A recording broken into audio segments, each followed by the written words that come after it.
somebody appoints you, somebody fuels your car. It's a litany of challenges. It's a convergence of unholy circumstances. Why should the governor always make gestures, fuel the car? Look at what's happening now. Every governor is buying security vehicles and handing over to either the State Commissioner of Police. You think that is wrong? Of Police. What is wrong with funding the police? Let them buy what they need. Why must the security men in a particular state have to depend? Look at what happened in Lagos soon after Fashola left with his own program.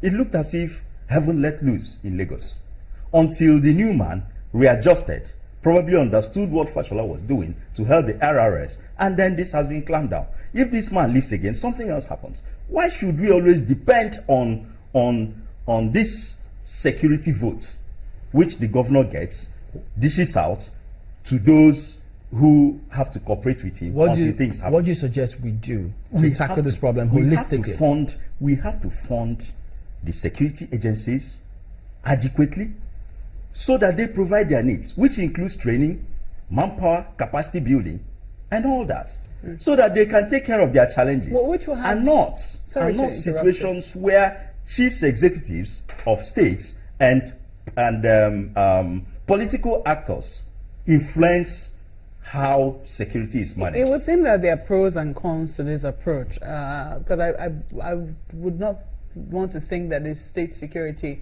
the chief executives are just buying these vehicles in a vacuum.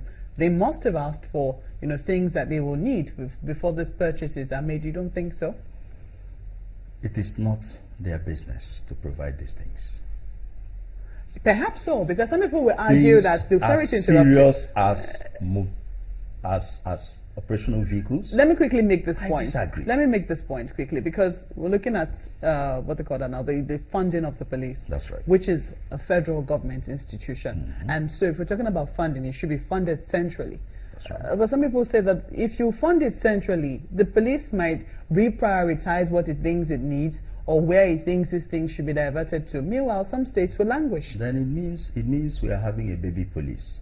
And this is some of the reasons why we have called for the establishment of state police. This is a federal police. Get your federal budget, design what you want, what you need, and fund that. Let the state police also do its own little this. What is the place and of the find a common ground where they meet on the discharge of their responsibilities. Bring the local government into this. If we can see local hunters, for instance, in Northeast, these are the locals helping in security. What are the local governments doing in helping security in their domain? You see, this is another topic, and I'm sure you know that local governments don't exist anywhere. I'm not aware. Good. If a governor can run a state 4 years, 8 years, without conducting local government elections, I wonder how the local government will function. So it means that with a transition chairman and transition councillors, you are administering a local government, or local governments with allocation funding from federal government as stipulated by the constitution. So you run it the way you want.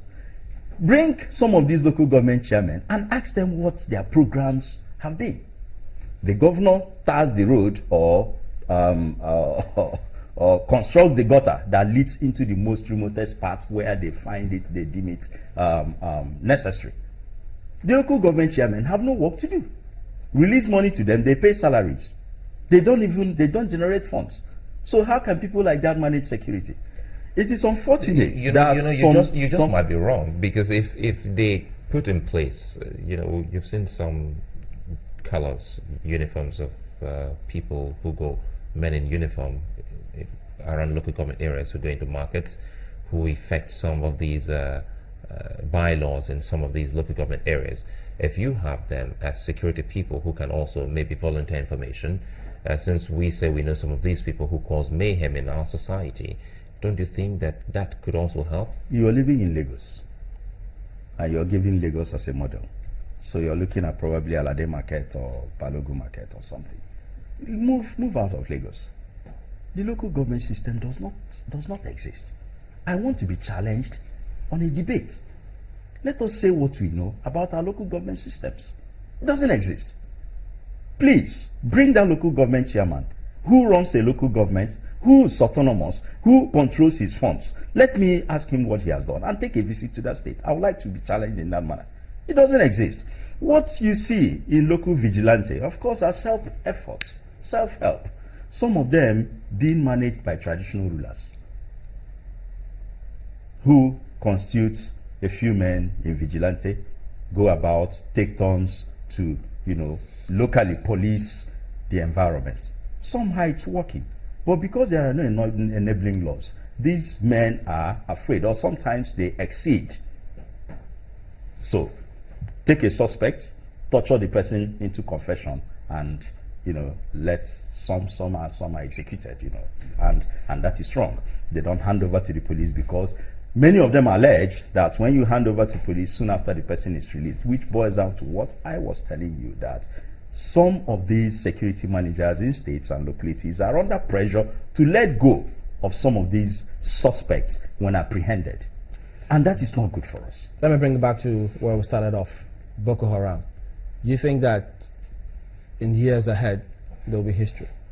Yes. Boko Haram, as organized, Boko Haram is almost history.